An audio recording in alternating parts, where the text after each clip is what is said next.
sebanyak apapun dosa hamba, jika terus berharap dan berharap terus dari amaliyah yang kita amalkan akan ampunan daripada Allah, pasti diampuni oleh Allah.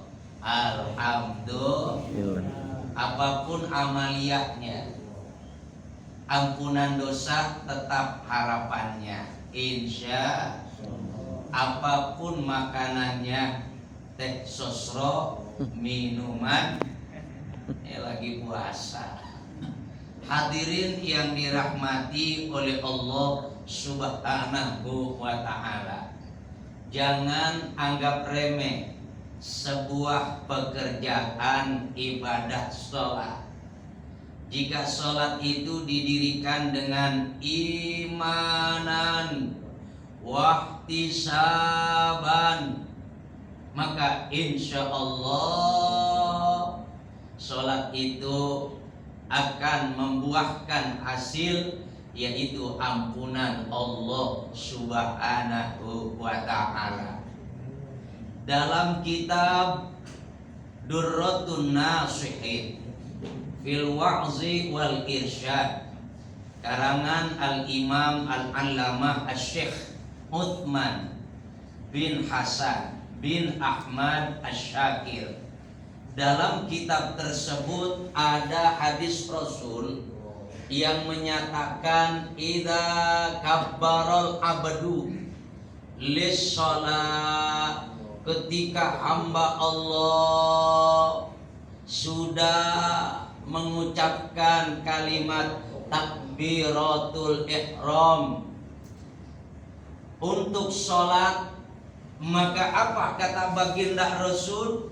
Fayaqulullahu ta'ala lil malaikah, Allah langsung memerintahkan kepada para malaikatnya dengan perintah apa?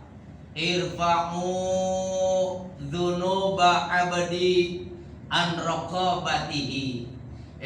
Malaikatku, angkat itu dosa-dosa hamba aku dari melalui kedua pundaknya, hatta ya'budani tahiran, agar itu hambaku menyembah kepada aku dalam keadaan suci. Angkat dosa-dosanya melalui kedua pundaknya. Hadirin yang dirahmati oleh Allah, maka untuk itu ketika kita sholat, takbiratul ihram yang disertai kita angkat dua tangan itu hukumnya sunnah. Hukumnya apa Pak? Sunnah. Apa arti sunnah? Dikerjakan dapat, enggak dikerjakan enggak apa-apa. Ntar malam jangan terawih, besok mau puasa jangan makan sahur. Kenapa? Terawih sunnah, makan sahur hukumnya juga sunnah.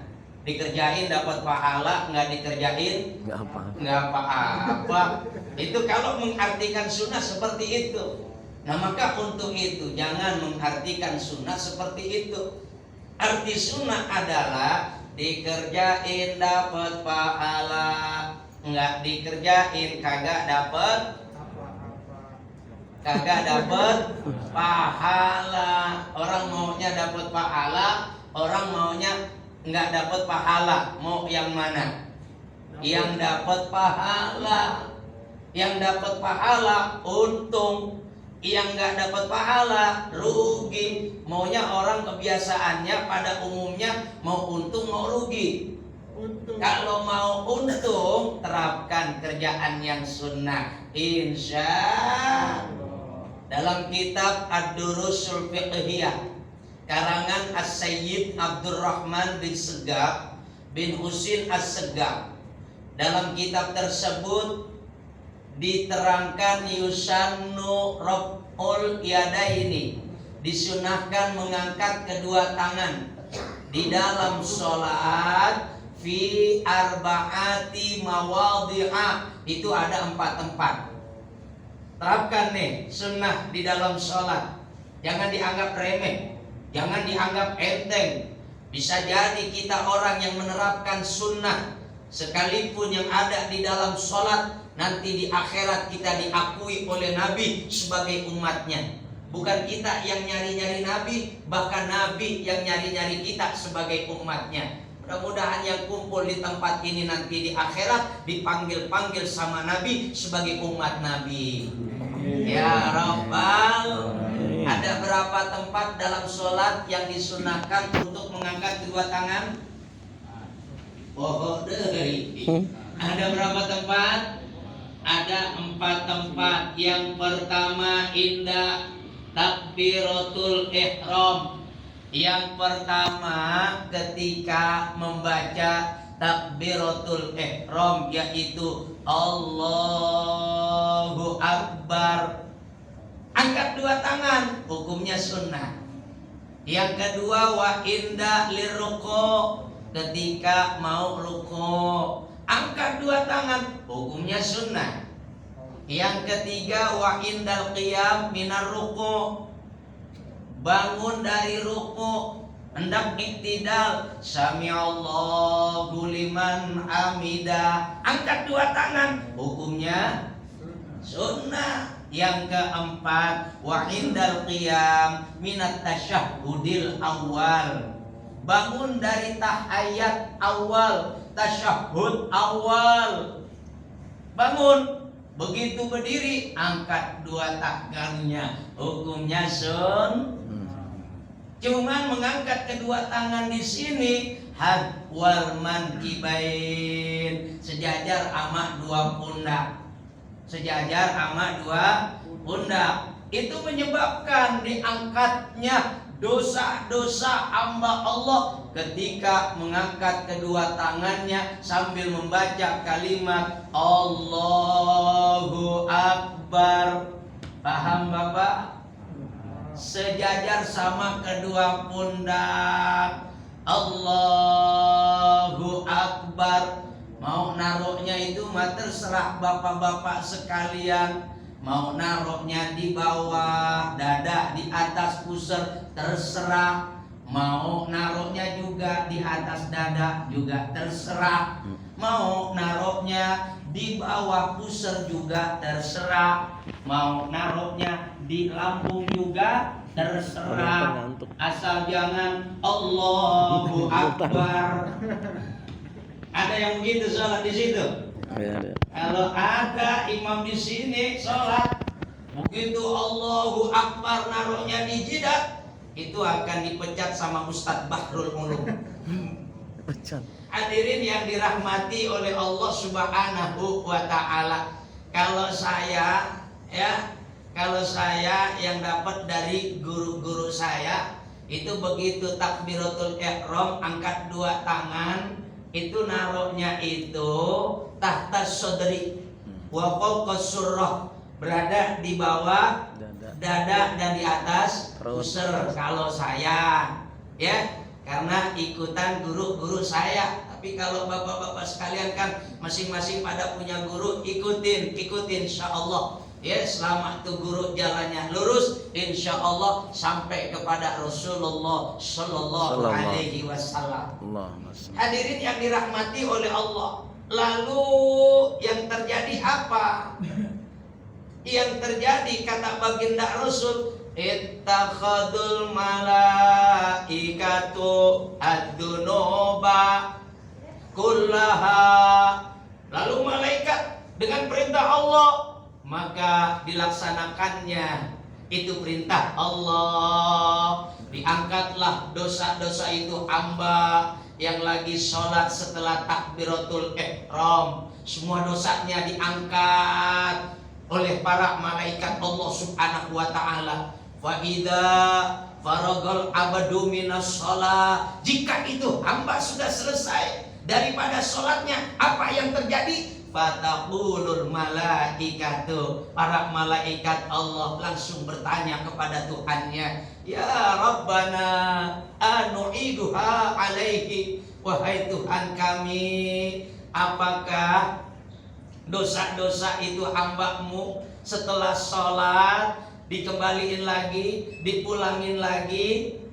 Apa jawaban Allah? Allah menjawab, ya malaikati la yaliqu bikarami.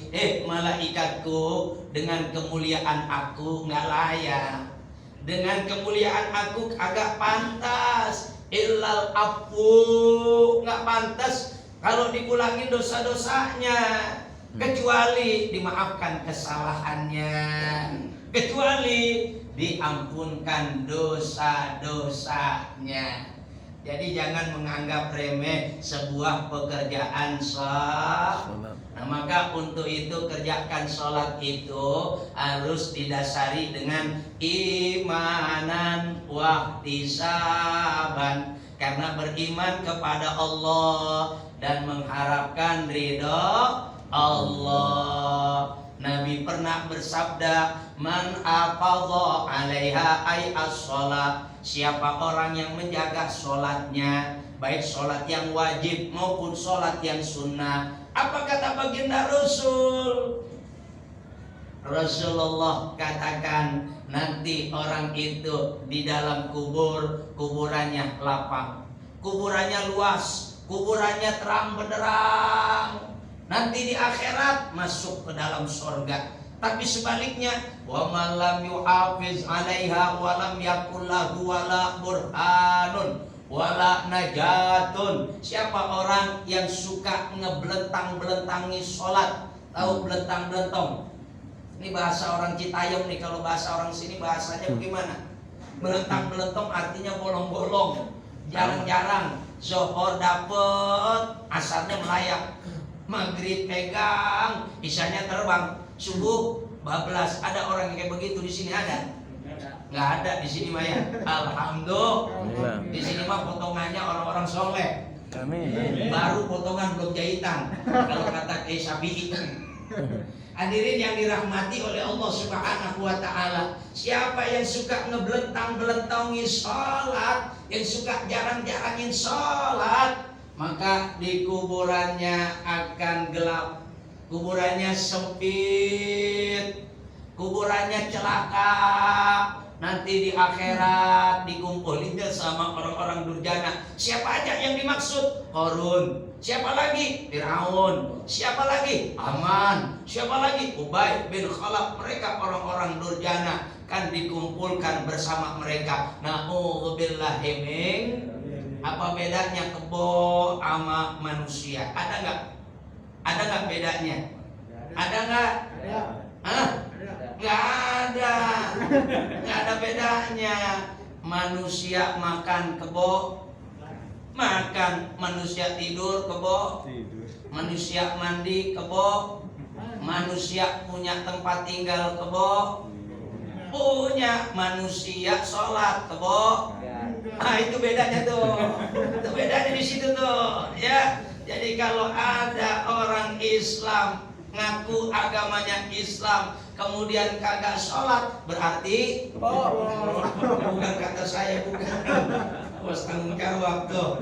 Di dalam rumah ada bapaknya sholat, ibunya sholat, anaknya sholat. Alhamdulillah, tuh rumah penuh dengan rahmat. Tapi itu rumah bapaknya sholat, ibunya sholat, anaknya kagak sholat, berarti di dalam rumahnya ada. Nah, lumayan buat disembelih Idul Fitri. Hadirin yang dirahmati oleh Allah, anaknya sholat, ya, kemudian bapaknya sholat, ibunya kagak sholat. Begitu malam turun hujan, suasananya dingin. Lalu itu ibunya diparanin sama bapaknya. Nggak lama kemudian ibunya dinaikin. Berarti dinaikin sama, berarti naikin kebo kalau begitu ya. Na'udzubillah. Oleh karena itu bedakan kita sama kebo. Jangan samakan manusia dengan kebo. Di mana bedanya? Ya, kalau kebo nggak sholat, kita orang Islam sholat. Oleh karena itu jagain sholat ya, termasuk sholat sunnah. Insya, jangan dianggap remeh juga tuh sholat sunnah tuh. Karena sholat sunnah itu kata baginda Rasul bikin sempurna sholat yang wajib jika ada kekurangannya. Sholat yang wajib kita kan banyak bolongnya ya. Ini nggak ada yang ngakuin nih.